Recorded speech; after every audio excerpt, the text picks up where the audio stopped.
ይለናል። ዮሐንስ ወንጌል 21:11 ላይ ደግሞ መረቡ አልተቀደደም ይለናል። ስለዚህ በሁለቱ በጣም ብዙ መመሳሰልና በጣም ብዙ ደግሞ መለያየት አለ እና ብዙ ሌየሮች አሉት መልእክቶቹ። አሁን ስለ እያንዳንዱ ስነጋገር ሉቃስ ወንጌል ላይ ጌታ ደቀ መዛሙርቱን እየመረጠ ባለበት ፕሮሰስ የተናገረው ጊዜ ነው አይደል? ሌሊቱን ሙሉ ሲደክሙ አድረዋል። ጠዋት መጥቶ ጣል ሲላቸው በቃ ያው ሌሊቱን ሙሉ ደክመናል፣ ነገር ግን ብሎ ነው የጣለው። በቃ እስቲ አንተ ካልክ ልሞክረው አይነት ነው። ፌልም ቢያደርግ አው ብዬህ ነበር ለማለት የተዘጋጀ ማለት ነው። ነገር ግን ብሎ ጣለ። እጅግ ብዙ አሶች የያዘ መረቦቻቸው ተቀደዱ። ከዛ 21 ላይ ደግሞ ስንሄድ ይሄም ጊዜ ያን ሌሊትም ምንም አላጠመዱም።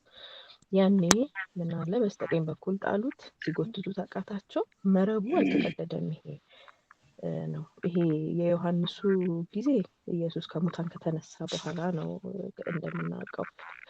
ደግሞ ሲገለጥ 3ኛው ጊዜ ነበር።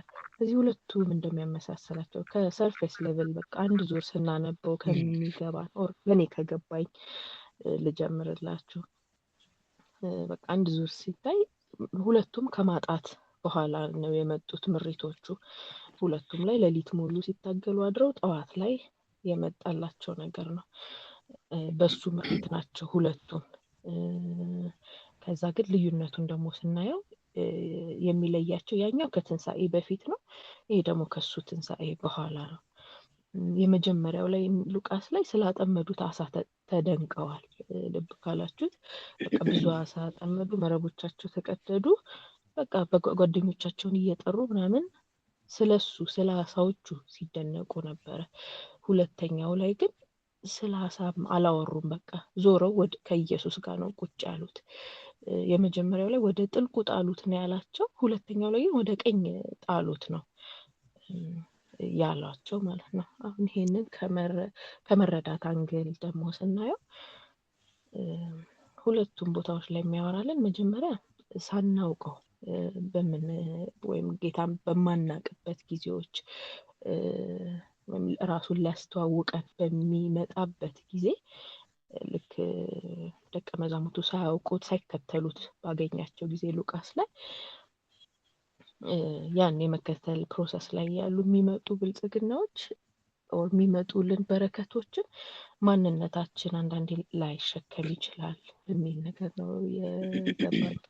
ልክ መረቦቻቸው መጀመሪያው ላይ ተቀደዱባቸው አይደል? ብዙ በረከት አለ፣ ግን ደግሞ መቀደድ አለ፣ ማግኘት አለ፣ መልሶ ማጣት አለ።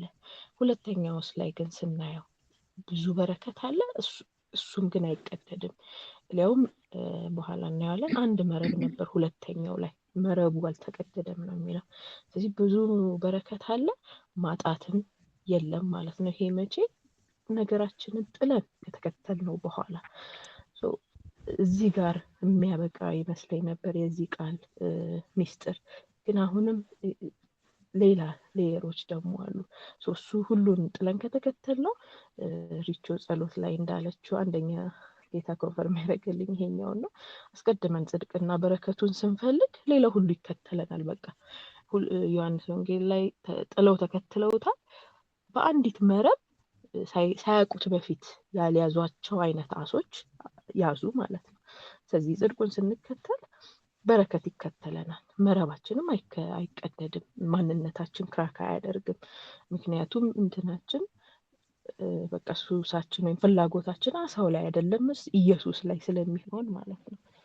ግን ከዚህ ደግሞ ከዚህም ኢኮስ ዲፐር ትእዛዙ የመጀመሪያው ላይ ልብ ካለው ወደ ጥልቁ ጣሉ ነው ያላቸው። በቃ ስፔሲፊክ አይደለም። አዎ በቃ ወደ ጥልቁ ከተጣለ አሳ ይገኛል፣ ግልጽ ነው። ግን ሁለተኛው ላይ ወደ ቀኝ አለ። ለምን ወደ ቀኝ? ግራው ላይ ለምን አይገኝም? ይሄን አናውቀውም። ስለዚህ አሁን የዚህ ትርጉም ወደ ጥልቁ ጣሉ በቃ እግዚአብሔር አንድ ነገር አድርጉ ብሎ ሲያዘን የምናደርገው ነገሮች ማለት ነው። ሁለተኛው ግን ወደ ቀኝ ሲለን እሱ ሊያደርገው የሚፈልገውን ነገር ያውቃል። በዛ ውስጥ የሚሰጠን ትእዛዝ ማለት ነው። ወደኛ ስናመጣው ወደ ጥልቁ መጣል ማለት በእኛ አሁን በክርስቲያን ሕይወት ለሁሉም ሰው መስበክን፣ ለሁሉም ሰው ማገልገልን፣ ለሁሉም ሰው የክርስቶስን መስሎ መኖርን ሪፕሬዘንት ያደርጋል። ወደ ቀኝ ይመጣልስ እግዚአብሔር ደግሞ መርጦ የሚያናግራቸውን ሰዎች እኛ መረቡን እንወረውራለን፣ እሱ ግን የሚመርጣቸውን የሚቆጥራቸውን አሳዎች ይለይልናል። ትእዛዙ ከሱ በፊትና ከሱ በኋላ የሚለየው አንዱ ይሄ ነው።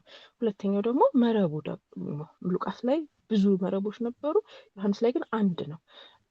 እንደ አሁን እንዳሉን ቤተክርስቲያኖች ብዙ ዲኖሚኔሽን አለን አይደል? ብዙ ክርስቲያን አለ የሚሰብክ፣ ብዙ አመለካከት አለ። በቃ ብዙ መረቦች አሉን። አሁን ወደፊትስ ክርስቶስ ሲመጣስ አዲስ የታቀደልን እግዚአብሔር ያሰበልን ዓለም ሲመጣስ አንድ መረብ ይኖረናል። ያኔ ወደ አንድ እንሰበሰባለን። በአሁን በተሰጡን መረቦቻችን ከታመንን ወደ አንድ ደግሞ እንሰበሰባለን። በተሰጡን ጥሪዎች ብለን ከተከተልን ደግሞ ወደ አንድ እንሄዳለን። ሌላኛው ደግሞ መጀመሪያ ላይ ሰዎቹ የሚለው እጅግ በዙ ብቻ ነው የሚለው። ሁለተኛው ላይ ግን ይቆጥራቸው 153 አለ። እጅግ በዙ ማለት አሁን ብዙ ሰው እናገኛለን አይደል? ከኛ ውስጥ እንግዲህ ቸርች የሚሰብክ ይኖራል፣ መንገድ ላይ የሚሰብክ፣ ዘመድ የሚሰብክ ይኖራል። በቃ ብዙ ሰው እናገኛለን። የቱ እንደተያዘ፣ የቱ እንደገባ፣ የቱ እንደተቆጠረ አናውቅም። መቆጠር እንደሚገባውም የቱ መቆጠር እንደሚገባውም አናውቅም። እግዚአብሔር የቱን እንዳሰበ እሱንም አናውቅም። በቃ ዝም ብለን መረቡን ዝም ብሎ እንደሚጥል ሰው ብዙ ለመያዝ እንሞክራለን። በኋላ ግን እግዚአብሔር ክላሪፋይ እያደረገው ሲመጣ የሚቆጠሩ ንጹህ አሳዎች ብቻ የተባሉ እንደገና የሚበሉትን ራሱ ይለያል ማለት ነው። ስለዚህ መጀመሪያው የሚነግረን ከተጠመዱት ውስጥ መቆጠር የማይገባቸው የማይበሉ በቃ አሁን እንግዲህ ማይሆን አይነት ምንለው እንዲሰብኬለት እንዲሆኑ ይገኛል፣ በእኔ እጅ ጌታን ተቀብሎ እንዲሆናል ምንላቸው አይነት ሰዎች አሉ አይደል? መስክሬለት አሁንም ዘፈን ውስጥ ነው ምናምን ምንላቸው አይነት ሰዎችን ጠቅልለን ለማጥመድ ነው የተጠራ ነው በዚህ ሰዓት። ስለዚህ የማይበሉ አንዳንዴ ደግሞ የሚያመልጡ በገቡበት ፍጥነት በዛው የሚያመልጡ ሰዎችን ልናገለግል እንችላለን፣ ቸርች ውስጥ፣ ሚኒስትሪ ውስጥ and በየራሳችን ህይወት ውስጥ። ስለዚህ ደግሞ ሌላኛው ልዩነት ምንድነው? መጀመሪያ ላይ ክርስቶስ ጀልባ ውስጥ ነበር አይደለም?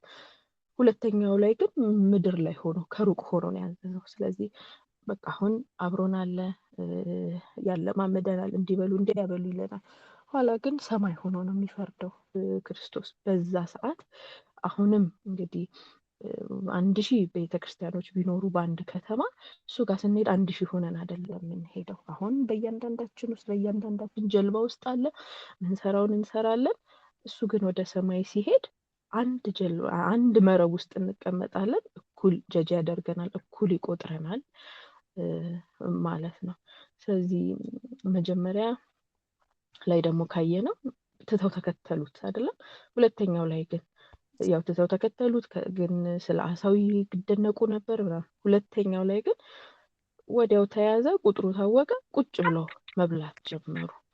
በቃ አመጣህልን አሳ ምናምን አይደለም፣ ካንተ ጋር እንብላ ነው። ጓደኞቻችን ንጥራ ደግሞ ይሄን እናድርገው አይደለም፣ ካንተ ጋር ምሳ ቁጭ ብለን እንብላ። ስለዚህ ስለ ወደፊቱ ስለምንመሰረተው ቤተክርስቲያን ስለ መጪው ዓለም እናውራ ነው። በቃ ሁለተኛው መገለጥ ሲሆን ይለያል ማለት ነው። ስለዚህ ዮሐንስ ስለ መጪዋ አዲስ ዓለሟ ቤተክርስቲያን ነው የሚያወራልን እና ልክ አሁን ሪቾ ጸሎት ላይ ያለች የነበረው በቃ የአሁኑ የቤተክርስቲያን መልክ ደስ አይልም፣ የሚያሳፍር አይነት ነው አይደለም?